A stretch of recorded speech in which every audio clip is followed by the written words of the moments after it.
Welcome to the channel everyone. Now today I've got a Scum 0.95 and beyond news and updates video. So let's jump straight in, see what the devs have been up to, shall we? So up first we have programmers, and the programming team has been heavily invested in bug fixing, and when we say heavily we mean almost the entire team has been focusing on it. What could that mean? Alongside bug fixes, work has continued on prisoner camouflage, puppet sleepers and puppet encounters. The team is still hard at work on quest systems, NPC reload functionality, turrets and vehicles. And did I mention bug fixing?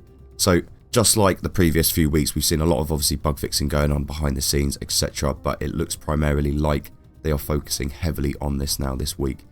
Alongside all those upgrades that have been going on, it probably has stirred up a few more things for them to sort out as well. But good news on the front of puppets here. We should see those sleepers coming back in one way or another, so I'm still very interested to learn more about this. And with that being said, we'll move on to level design. The level design team has been doubled down on landscaping reworks across multiple sectors, including C0, A3, Z0, Z4, D0, D2 and D3. With so much landscaping, the level designers could easily switch careers if they get tired of screen time. Additionally, they've worked on base building destruction particles and further reworked the base building elements themselves. Sawmill and quarry machines are complete, and work has started on materials rework for the rocks and cliffs. So again, this is what I was going back to on the previous point of programmers, like a lot of this landscaping reworks that are coming in. There's a lot of sort of visual upgrades like lighting upgrades and things that are coming in as well. So this may have stirred up a few more bugs, and that's probably primarily why they're heavily focusing on that at the moment, because we are getting very close to a 1.0 stage. Obviously we've got a update that's inbound. I'm assuming that's going to be here probably within the next 4 or 5 weeks. So with that being said, you know, they're probably hard at work at the moment, polishing up, optimizing, getting as many bugs sorted as they possibly can before the next update arrives. And just touching on that rework of building elements, as you can see here, before and after shots, what they've actually done, they've managed to actually line up the building elements now, so they're actually flush with each other, which is really nice to see. And as you can see as well, they've given them a slight visual upgrade. And it goes back to the point of, you know, this is just the final stages of this game now, is getting all the final features in, as well as returning old features and polishing up stuff that's already in the game. So the animation team is finishing up malfunctions and is heavily focused on the new trailer. The dropship also received some attention over the week. The hard service team has been developing the new motorcycle and working on features related to the turret, like the aiming module. Progress continues on the sports bike, tractor and dinghy, which will also make a return soon. They've also begun work on something exciting for the community that will reveal soon. In the meantime, enjoy the sun-soaked look at the dinghy. So yes, this is another item that will be making a return. Again, it will be modular, and there should be some lovely extras that are going to be going onto this as well, like the other vehicles. The soft surface team has started testing and creating materials for painting clothes. They've also continued working on the trash ghillie suit, new male and female inmate shirts, and the NPC character. Work has begun on reworking backpacks and quivers as well. So again, this all just touches back on the sole point of, this is again the final stages of this game. You know, we are coming close to a full release when a lot of work is going into older features or older items to rework them and bring them up to a decent standard of the rest of the game. And it's lovely to see. Now let's get moved on to the sound team. The sound team has been busy with sound design for the trailer, along with the turret and quest UI sound. So pretty much the same as last week here. But we should see this trailer pretty soon, especially if it does involve the new update that's on its way. Next up we have QA/CM, testing and more testing. It's as simple as that.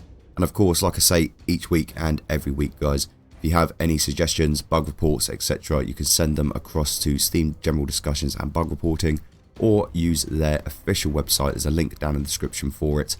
You can also access this in-game by hitting your escape key and hitting that button that says report illegal content. Now moving on to the design team. Our game designers are focused on quests, tutorial development and overall bug fixing. So again, a lot of the team's main priority over the past week has been heavily involved with bug fixing, and I don't see why anyone can complain about that. So hopefully they fix older bugs as well as newer bugs, and they finally start polishing and optimizing this game to a decent state. Now, I know you've all been waiting, so let's move on to the Twitter side of things. We had this lovely reveal from Tomislav himself, which may be his last one. We now have the ability to attach a scope on top of the improvised rifle or shotgun, whatever you'd like to call it. Either way, this is craftable, and we now have an attachment for a scope. And they've also reworked this lately, so we can actually use a mountain of different types of bullets and shell casings to fire out of this thing. Now on top of this, we had the headlamp. Yes, we are getting a headlamp, which is nice to see. This has been something that's been asked for quite some time, and it's finally coming in, as you can see here.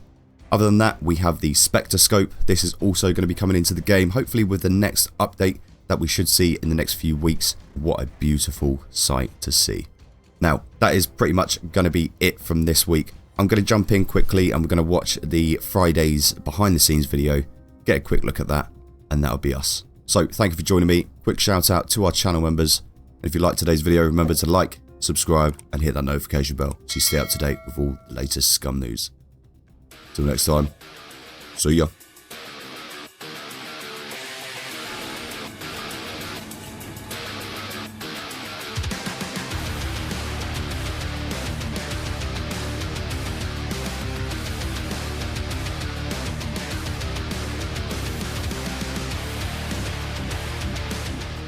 And we're back with another behind the scenes video. Let's see what our 3D artists are up to. Hello, good sir. Hi. Why don't you introduce yourself and tell us what is your position here? Of course, my name is Tomislav. I am a 3D artist here in Empires. I've been working here from March of last year. Yeah, and it's been going really great. Well, that's really good to hear. Okay, Tomislav, and what other features have you worked on before? Well, there's been a lot of them, but off the top of my head, I worked on the cooking rework. I also worked on a lot of weapons in the game, like the improvised flamethrower. That was a lot of fun. I also worked on the EMP grenade, and I worked on the other few features like the vehicle indicators and the lights for the dashboard. So yeah, that was a lot of fun too. But Nice. yeah, it's a lot. That sure sounds like a lot, yeah. All right. And what are you working on right now? Currently, I'm working on the Chinese bow. The Chinese bow? Yeah. And can you take us through the whole process? Yeah, of course. Well, first off, I start by gathering references from the mesh I'm making. It's not going to be exactly like this, but this is where I gather my inspiration. Makes sense. Yeah. And this is where the magic happens. I start by basically my whole process is pretty straightforward. I start by adding some basic color schemes to my objects, and then when I'm happy with the scheme, I start adding some wear and tear and something to tell the story of the object. That sounds great. Yeah, Thank you. no problem.